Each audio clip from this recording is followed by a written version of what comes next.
Morning ಎಲ್ಲರೂ ಹೇಗಿದ್ದೀರಿ? ನಾನು ಚೆನ್ನಾಗಿದ್ದೇನೆ, ನೀವು ಕೂಡ ಚೆನ್ನಾಗಿ ಅಂತ ಅಂದ್ಕೊಳ್ತಾ ವೆಲ್ಕಮ್ ಬ್ಯಾಕ್ ಟು ಅಜ್ಞಾಪೈ ಕನ್ನಡ ವ್ಲಾಗ್ ಚಾನಲ್. ಇವತ್ತು ನೆಲ್ಲಿಕಾಯಿ ಜ್ಯೂಸು ದಿನ ಒಂದೊಂದು ಜ್ಯೂಸ್ ಮಾಡ್ಕೊಂಡು ಕುಡಿಯೋದು. ಬೆಳಿಗ್ಗೆನೇ ನೆಲ್ಲಿಕಾಯಿ ಇತ್ತು, ಒಂದು ನಾಲ್ಕೇ ಇತ್ತು. ನೆಲ್ಲಿಕಾಯಿ ಜ್ಯೂಸ್ ಮಾಡಿಕೊಂಡು ಇವತ್ತು ಕುಡಿಯೋದು. ನಮ್ಮನೆಯವರು ಕೊಟ್ಟೆ, ಅವ್ರು ಕುಡ್ಕೊಂಡು ಶಾಪಿಗೆ ಹೊರಟರು. ಇವತ್ತು ಬ್ರೇಕ್ಫಾಸ್ಟಿಗೆ ಉದ್ದಿನ ದೋಸೆ ಮಾಡೋಣ ಅಂಥೇಳಿ ನಿನ್ನೆ ರಾತ್ರಿಯೇ ಉದ್ದಿನ ಹಿಟ್ಟನ್ನು ರುಬ್ಬಿಟ್ಟಿದ್ದೆ.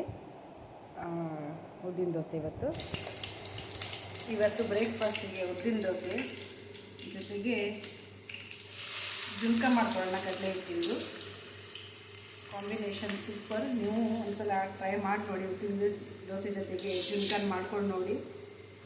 ಪದೇ ಪದೇ ಅದನ್ನೇ ಮಾಡ್ತೀವಿ ವಾಪಸ್ಸು ನೋಡಿ.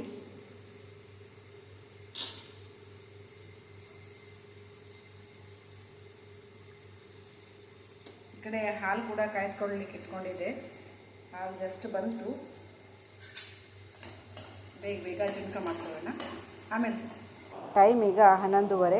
ನಾನು ನನ್ನ ಜುಪಿಟರನ್ನು ತೊಳಿತಾ ಇದ್ದೆ. ತುಂಬ ದಿನ ಆಗಿತ್ತು, ತುಂಬ ಅಂದರೆ ಒಂದು 2-3 ತಿಂಗಳನ್ನೇ ಆಗಿತ್ತು ತೊಳಿದೇನೆ. ಸುಮಾರು ರಾಡಿ ಆಗಿತ್ತು. ಹಾಗಾಗಿ ಎಲ್ಲ ಕ್ಲೀನ್ ಮಾಡಿ ತೊಳ್ಕೊಂಡೆ. ಈ ಹೂವಿನ ಗಿಡನ ಇಲ್ಲಿ ಶಿಫ್ಟ್ ಮಾಡಿದೆ. ಕೆಳಗಿತ್ತಲ್ವ, ಅದು ಹೂವಿನ ಗಿಡ ಅಂಗಳದಲ್ಲಿ ಇತ್ತು. ಇದನ್ನ ಕೆನಪೆ ಮೇಲೆ ಇಟ್ಟೆ. ಈಗ ಚೆನ್ನಾಗಿ ಒಂದು ಲುಕ್ ಬಂತು. ಮಳೆ ಬೀಳ್ತಾ ಇದೆ ನೋಡಿ. ಬೆಳಿಗ್ಗೆ ಮಳೆ ಸ್ಟಾರ್ಟ್ ಆಗಿದೆ. ಬೆಳಿಗ್ಗೆ ಅಂದರೆ 11:30 12 ಗಂಟೆ. ಈಗ ಎಷ್ಟು ಚೆನ್ನಾಗಿ ಕಾಣಿಸ್ತದೆ. ಇಲ್ಲಿ ಇಟ್ಟಿದ್ದೆ. ಇವತ್ತು ಮಾವಿನಕಾಯಿ ಇತ್ತು, ಮಾವಿನಕಾಯಿ ತಂದಿದ್ದಿತ್ತು. ಅದರ ಮಾವಿನಕಾಯಿ ಗೊಜ್ಜು ಮಾಡೋಣ ಅಂಥೇಳಿ ಇವತ್ತು ಊಟಕ್ಕೆ ಮಶ್ರೂಮ್ ಬಾಜಿಗೆ ಕಾಯಿ ತುರಿ, ಮೆಣಸು, ಕೊತ್ತಂಬರಿ ಕಾಳು, ಅರಿಶಿನ ಮತ್ತು ಇಷ್ಟು ಹುಣಸೆ ಹಣ್ಣು ಇದನ್ನೆಲ್ಲ ಹಾಕಿ ರುಬ್ಕೊಂಡೋಣ. ಈ ಅಪರೂಪಕ್ಕೆ ಮಶ್ರೂಮ್ ಸಿಕ್ಕಿದೆ. ಅಂದರೆ ನಮ್ಮ ಹಸ್ಬೆಂಡ್ಗೆ ಯಾರೋ ತಂದ್ಕೊಟ್ಟಿದಂತೆ ಪರಿಚಯದವರು. ಸ್ವಲ್ಪನೇ ಇತ್ತು, ಹಾಗಾಗಿ ಸ್ವಲ್ಪನೇ ಪದಾರ್ಥ ಮಾಡೋದು. ಸೆಪ್ಟೆಂಬರ್ ತಿಂಗಳಲ್ಲೂ ಮಾವಿನಕಾಯಿ ಬಂದಿದೆ ನೋಡಿ. ಅದನ್ನ ಬೇಯಿಸ್ಲಿಕ್ಕೆ ಇಟ್ಟಿದೆ. ಈ ಕಡೆ ಮಶ್ರೂಮ್ ಬಾಜಿ ಮಾಡಲಿಕ್ಕೆ ಮಶ್ರೂಮ್ ಮತ್ತು ಈರುಳ್ಳಿ ಎರಡನ್ನ ಬೇಯಿಸ್ಲಿಕ್ಕೆ ಇಟ್ಕೊಂಡೆ. ಈ ಕಡೆ ಗೊಜ್ಜಿಗೆ ಮೆಣಸನ್ನು ಹುರ್ಕೊಂಡೆ. ಹಸಿಮೆಣಸನ್ನು ಸ್ವಲ್ಪ ಹುರ್ಕೊಂಡ್ರೆ ತುಂಬ ಚೆನ್ನಾಗಿ ಫ್ಲೇವರ್ ಚೆನ್ನಾಗಿ ಬರ್ತದೆ ಮತ್ತು ಪರಿಮಳ ಇರ್ತದೆ. ಅದಕ್ಕೆ ಸ್ವಲ್ಪ ಕಾಯಿ ತುರಿ, ಒಂದು ಅರ್ಧ ತೆಂಗಿನಕಾಯಿ, ಆಮೇಲೆ ಸ್ವಲ್ಪ ಉಪ್ಪು, ಮೆಣಸು ಮತ್ತು ಹೀಂಗು. ಇದು ಹೀಂಗೆ ಹಾಕಲೇಬೇಕು. ಇದನ್ನ ಚೆನ್ನಾಗಿ ರುಬ್ಕೊಳ್ಳೋಣ. ಇದು ಮಾವಿನಕಾಯಿ ಕೂಡ ಬೆಂತು, ಚಟ್ನಿನೂ ಕೂಡ ರೆಡಿ ಆಯಿತು. ಈಗ ಮಾವಿನಕಾಯಿ ತಣಿಲಿಕ್ಕೆ ಇಟ್ಟಿದ್ದೆ ಒಂದು ಪ್ಲೇಟಲ್ಲಿ ಹಾಕಿ. ಸ್ವಲ್ಪ ಬೆಲ್ಲ, ಆಮೇಲೆ ರುಬ್ಬಿದ್ದಂಥ ಮಸಾಲೆ, ಆಮೇಲೆ ಈ ಮಾವಿನಕಾಯಿ ಬೇಯಿಸಿದ್ನಲ್ಲ ಅದನ್ನ ಸ್ವಲ್ಪ ಈ ಗಿವ್ಚ್ ಹಾಕ್ಕೊಳ್ಬೇಕು. ಚೆನ್ನಾಗಿರ್ತದೆ, ತುಂಬ ಟೇಸ್ಟು. ನೀವು ಒಮ್ಮೆ ಮಾಡಿ ನೋಡಿ. ಬೇಗ ಮಾಡ್ಕೊಳ್ಬೋದು. ಟೈಮ್ ಏನು ಹಿಡಿಯೋದಿಲ್ಲ ಇದಕ್ಕೆ. ಮಾವಿನಕಾಯಿ ಬೇಯಿಸ್ಕೊಳ್ಳೋದಷ್ಟೇ. ಎರಡು ಮಾಡಿ ಹಾಗಲಕಾಯಿ ಇತ್ತು. ಹಾಗಲಕಾಯಿ ಥರನೇ ಇದು. ಸ್ವಲ್ಪ ಟೇಸ್ಟ್ ಸ್ವಲ್ಪ ಚೇಂಜ್ ಇರ್ತದೆ, ಚೆನ್ನಾಗಿರ್ತದೆ ಫ್ರೈ ಮಾಡಿದ್ರೆ ಹೆಚ್ಚಿದ್ರೆ. ಬಜೆನೂ ಕೂಡ ಮಾಡ್ತಾರೆ. ನಾನು ಹೆಚ್ಚಾಗಿ ರವೆ ಫ್ರೈ ಮಾಡೋದು.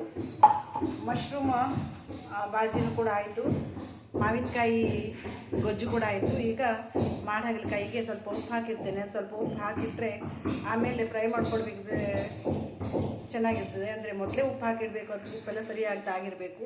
ಹಾಗಾಗಿ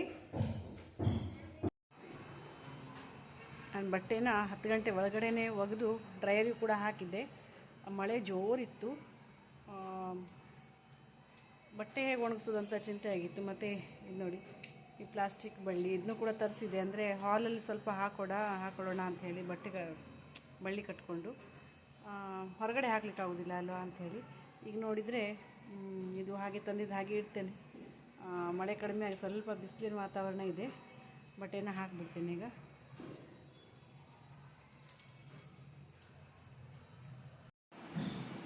ಹಾಯ್ ಫ್ರೆಂಡ್ಸ್, ಅಡುಗೆ ಕೆಲಸ ಎಲ್ಲ ಮುಗಿಸಿ, ಬಟ್ಟೆ ಕೆಲಸ ಎಲ್ಲ ಮುಗಿಸಿ ಆಯಿತು. ಈಗ ನೆಲ ಒರೆಸ್ಲಿಕ್ಕೆ ಬಂದಿದ್ದೇನೆ ನಾನು. ಈ ನೆಲ ಒರೆಸ್ಕೊಡ್ಬೇಕು. ನೆಲ ಒರೆಸ್ಕೊಂಡ್ಮೇಲೆ ಈಗ ಟೈಮ್ ಈಗ 1 ಗಂಟೆ. ಇವತ್ತು ಲೇಟ್ ಆಗೋಯಿತು ಒರೆಸ್ಕೊಡ್ಲಿಕ್ಕೆ. ಹೂವಿನ ಗಿಡದ್ದು ತುಂಬ ಕೆಲಸ ಇತ್ತು. ಮತ್ತು ಗಾಡಿ ಎಲ್ಲ ತೊಳೆದ್ನಲ್ವ, ಹಾಗಾಗಿ ಟೈಮಲ್ಲೇ ಹೋಯಿತು. ಬೇಗ ಅಡುಗೆ ಮುಗಿಸ್ಕೊಂಡಾಯಿತು. ಈಗ ಎಲ್ಲ ಒರೆಸ್ಕೊಂಡು ಸ್ನಾನ ಮಾಡಿ ಊಟ ಮಾಡಿದರೆ ಆಯಿತು ಕೆಲಸ. ಆಮೇಲೆ ಸಿಗ್ತೇನೆ. ಸ್ನಾನ ಎಲ್ಲ ಮುಗಿಸ್ಕೊಂಡು ಬಂದಿದ್ದಾಯಿತು. ಈಗ ಊಟ ಮಾಡೋಣ ಬನ್ನಿ. ಊಟ ಕೂಡ ರೆಡಿ ಆಯಿತು. ಕುಚ್ಚಲಕ್ಕಿ ಅನ್ನ, ಮಶ್ರೂಮ್ ಸಾರು, ಆಮೇಲೆ ಮಾವಿನಕಾಯಿ ಗೊಜ್ಜು, ನಾಡು ಹಾಗಲಕಾಯಿ ಫ್ರೈ. ಊಟಕ್ಕೆ ರೆಡಿಯಾಗಿದೆ. ಊಟ ಮಾಡೋಣ ಬನ್ನಿ. ಈಗ 5:30 ನಾನು ದೇವಸ್ಥಾನಕ್ಕೆ ಹೋಗಿ ಬಂದೆ. ಬಂದ ತಕ್ಷಣ ಜುಪಿಟರ್ ತೊಳೆದಿಟ್ನಲ್ಲ, ಒಂದೆರಡು ರೌಂಡ್ ಹೊಡೆಯೋಣ ಅಂಥೇಳಿ ಸ್ಕೂಟಿ ತೊಗೊಂಡು ಹೋದೆ. ಸ್ವಲ್ಪ ತುಂಬ ದಿನ ಆಗಿತ್ತು ಸಾರಿ ಉಟ್ಕೊಂಡು ಸ್ಕೂಟಿ ಹೊಡಿಲೇ ಇರಲಿಲ್ಲ. ಹಾಗೆ ಈ ಸಾರಿಲೇ ಎರಡು ಫೋಟೋಸ್ ಕೂಡ ತೆಗೆಸ್ಕೊಂಡೆ. ರೀಲ್ಸ್ ಮಾಡೋಣ ಅಂತ ಇದ್ದೆ, ಆದರೆ ನನಗೆ ಹಾಗೆ ಬೆಳಿಗ್ಗೆ ದೋಸೆ ಹಿಟ್ಟಿದ್ದೆ, ದೋಸೆ ಮಾಡ್ಕೊಡ್ತೇನೆ ಅಂತ ಹೇಳಿದೆ. ಆದರೆ ಅವಳು ಬೇಡ, ದೋಸೆ ಬೇಡ ಅಂತ ಹೇಳಿದ್ಲು. ಹಾಗಾಗಿ ಬ್ರೆಡ್ ತಂದಿದ್ದಿತ್ತು, ಬ್ರೆಡ್ನ ತುಪ್ಪ ಹಾಕಿ ರೋಸ್ಟ್ ಮಾಡಿಕೊಟ್ಟೆ. ಬೆಳಿಗ್ಗಿನ ದೋಸೆಗೆ ಮಾಡಿದ ಜುನ್ಕ ಕೂಡ ಇತ್ತು, ಹಾಗಾಗಿ ಅದನ್ನ ಹಾಕ್ಕೊಂಡು ತಿನ್ಲಿಕ್ಕೆ ಚೆನ್ನಾಗಿರ್ತದೆ, ಅದನ್ನೇ ಮಾಡಿಕೊಡು ಅಂತ ಹೇಳಿದ್ಲು ಅವಳು. ಇವತ್ತು ಬ್ರೇಕ್ಫಾಸ್ಟಿಗೆ ಎರಡೆರಡು ಥರ ಉದ್ದಿನ ದೋಸೆ ಮತ್ತು ಗೋಧಿ ಹಿಟ್ಟಿನ ದೋಸೆ. ಯಾಕಂದರೆ ನಿನ್ನೆ ಉದ್ದಿನ ದೋಸೆ ಮಾಡಿದ್ದೆ, ಹಿಟ್ಟು ಸ್ವಲ್ಪ ಇತ್ತು, ಅದು ಸಾಲ್ತಿರ್ಲಿಲ್ಲ. ಹಾಗಾಗಿ ಗೋಧಿ ಹಿಟ್ಟನ್ನು ಸ್ವಲ್ಪ ಕಲಸಿ ಅದ್ರ ದೋಸೆನೂ ಕೂಡ ಮಾಡಿದೆ. ಎಲ್ಲಕ್ಕೂ ಆಗ್ತದೆ ಅಂತ ಹೇಳಿ ಒಗ್ಗರಣೆ ಚಟ್ನಿ, ಈರುಳ್ಳಿ ಚಟ್ನಿ ಮಾಡಲಿಲ್ಲ ಇವತ್ತು, ಒಗ್ಗರಣೆ ಚಟ್ನಿ ಮಾಡಿದೆ. ಒಂದು ಕಡೆ ಗೋಧಿ ಹಿಟ್ಟಿನ ದೋಸೆ, ಇನ್ನೊಂದು ಕಡೆ ಉದ್ದಿನ ದೋಸೆ ಮಾಡಿಕೊಂಡೆ, ಎರಡು ತವೆ ಇಟ್ಕೊಂಡು. ಇವತ್ತು ಅಡುಗೆಗೆ ಏನಂದರೆ ಬೆಂಡೆಕಾಯಿ ಇತ್ತು, ಬೆಂಡೆಕಾಯಿ ಸಾರು ಮಾಡೋಣ ಅಂಥೇಳಿ, ಮತ್ತು ಸ್ವಲ್ಪ ಮೆಂತ್ಯ ಪಲ್ಯ ಇತ್ತು, ಅದರ ಪಲ್ಯ ಮಾಡೋಣ ಅಂಥೇಳಿ ಮೆಂತ್ಯ ಸೊಪ್ಪಿಂದು. ಅದಕ್ಕೆ ಮೆಂತ್ಯ ಸೊಪ್ಪಿಗೆ ಸಾಸಿವೆ ಮತ್ತು ಕಡಲೆಬೇಳೆ ಈರುಳ್ಳಿ ಹಾಕಿ ಫ್ರೈ ಮಾಡಿಕೊಂಡೆ. ಈ ಬೆಂಡೆಕಾಯಿ ಎಷ್ಟು ಎಳೆದಂದರೆ ಒಂದೇ ಕುದಿಗೆ ಅದು ಬೆಂದುಬಿಡ್ತು ನೋಡಿ. ಈಗ ಉಪ್ಪು ಹಾಕ್ಕೊಂಡೆ, ಬೇಗ ಉಪ್ಪು ಹಾಕ್ಕೊಂಡೆ, ಇಲ್ಲಾಂದರೆ ಇನ್ನೂ ಬೆಂದು ಎರಡು ಭಾಗ ಆಗ್ತದೆ. ಹಾಗಾಗಿ ಈಗ ಫ್ರೈ ಆದ ಕೂಡಲೇ ಇದಕ್ಕೆ ಮೆಂತ್ಯ ಸೊಪ್ಪನ್ನು ಕೂಡ ಹಾಕ್ಕೊಂಡೆ ನೋಡಿ. ಮಸಾಲೆ ಕೂಡ ಹಾಕ್ಕೊಂಡು ಬೆಂಡೆಕಾಯಿ ಸಾಂಬಾರು ರೆಡಿ.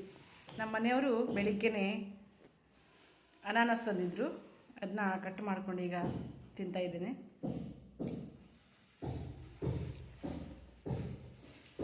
ಹುಳಿ ಸಿಹಿ ಎಲ್ಲ ಮಿಕ್ಸ್ ಆಗಿ ಚೆನ್ನಾಗಿದೆ.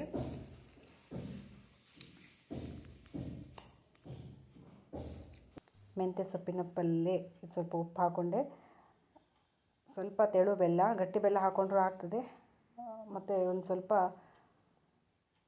ಕಾಯಿ ತುರಿ, ಮೆಣಸು. ಇವತ್ತು ಮಧ್ಯಾಹ್ನ ಅಡುಗೆ ಆದಮೇಲೆ ನಿಮ್ಮ ಜೊತೆಗೆ ಸಿಗ್ಲಿಕ್ಕೆ ಆಗಲೇ ಇಲ್ಲ, ಯಾಕಂದರೆ ಒಂದೇ ಕೆಲಸ ಇತ್ತು, ಹಾಗಾಗಿ ವಿಡಿಯೋ ಮಾಡಲಿಲ್ಲ. ಹಾಗೆ ಈಗ ಸಿಗ್ತಾ ಇದ್ದೇನೆ, ಈಗ ರಾತ್ರಿ 9:30 ಈಗ ಸಿಗ್ತಾ ಇದ್ದೇನೆ. ರಾತ್ರಿ ಊಟ ಎಲ್ಲ ಮುಗಿಸಿ ಪಾತ್ರೆ ಎಲ್ಲ ತೊಳೆದು ಕಿಚನ್ ಕಟ್ಟೆನೆಲ್ಲ ಕ್ಲೀನಾಗಿ ಒರೆಸ್ಕೊಂಡಿದ್ದಾಯಿತು. ನಾನು ನಾಳೆ ಬ್ರೇಕ್ಫಾಸ್ಟಿಗೆ ಸೌತೆಕಾಯಿ ಇಡ್ಲಿ ಮಾಡಿಟ್ಟಿದ್ದೇನೆ. ಇವತ್ತೇ ಇಡ್ಲಿ ಮಾಡಿ ಬೇಯಿಸಿಟ್ಟಿದ್ದೇನೆ. ಸೌತೆಕಾಯಿ ಮತ್ತು ಕಾಯಿ ತುರಿ ಮತ್ತು ಇದು ಅಕ್ಕಿ ರವೆ ಹಾಕಿ ಅದನ್ನ ಮೊದಲ ದಿನ ಮಾಡಿಟ್ಟಿದ್ರೆ ಚೆನ್ನಾಗಿರ್ತದೆ. ಹಾಗಾಗಿ ನಾಳೆ ಸ್ವಲ್ಪ ಬೆಳಿಗ್ಗೆದ್ದು ಬಿಸಿ ಮಾಡ್ಕೊಂಡಾಯಿತು. ಹಲಸಿನ ಹಣ್ಣಿನ ಇಡ್ಲಿ ಆಗಲಿ, ಸೌತೆಕಾಯಿ ಇಡ್ಲಿ ಆಗಲಿ, ಮಗೆಕಾಯಿ ಇಡ್ಲಿ ಆಗಲಿ, ಯಾವುದೇ ಆ ಥರ ಇಡ್ಲಿ ಇದ್ದರೆ ನಾನು ರಾತ್ರಿಯೇ ಇಡ್ಲಿ ಮಾಡ್ಕೊಡೋದು. ಬೆಳಿಗ್ಗೆ ಒಂದು ಈರುಳ್ಳಿ ಚಟ್ನಿ ಮಾಡ್ಕೊಂಡ್ರೆ ಆಯಿತು, ತುಂಬ ಚೆನ್ನಾಗಿರ್ತದೆ ಕಾಂಬಿನೇಷನ್. ಅದಕ್ಕೆ ಈರುಳ್ಳಿ ಚಟ್ನಿ ಮತ್ತು ಸೌತೆಕಾಯಿ ಇಡ್ಲಿ, ಅದಕ್ಕೆ ತೆಳು ಬೆಲ್ಲನೂ ಕೂಡ ಹಾಕಿ ತಿಂತಾರೆ. ಆದರೆ ನಮ್ಮ ಮನೆಯಲ್ಲಿ ಅಷ್ಟು ಯಾರಿಗೂ ಬೆಲ್ಲ ಇಷ್ಟ ಆಗೋದಿಲ್ಲ, ಹಾಗಾಗಿ ಚಟ್ನಿ ಮಾಡೋದು. ಇಲ್ಲಿಗೆ ನಾನು ವಿಡಿಯೋನ ಎಂಡ್ ಮಾಡ್ತೀನಿ. ವಿಡಿಯೋ ಇಷ್ಟ ಆದರೆ ಒಂದು ಲೈಕ್ ಮಾಡಿ, ಶೇರ್ ಮಾಡಿ, ಕಮೆಂಟ್ ಮಾಡಿ, ಚಾನಲ್ನ ಸಬ್ಸ್ಕ್ರೈಬ್ ಮಾಡಿಕೊಂಡು ವಿಡಿಯೋನ ನೋಡಿ. Good night.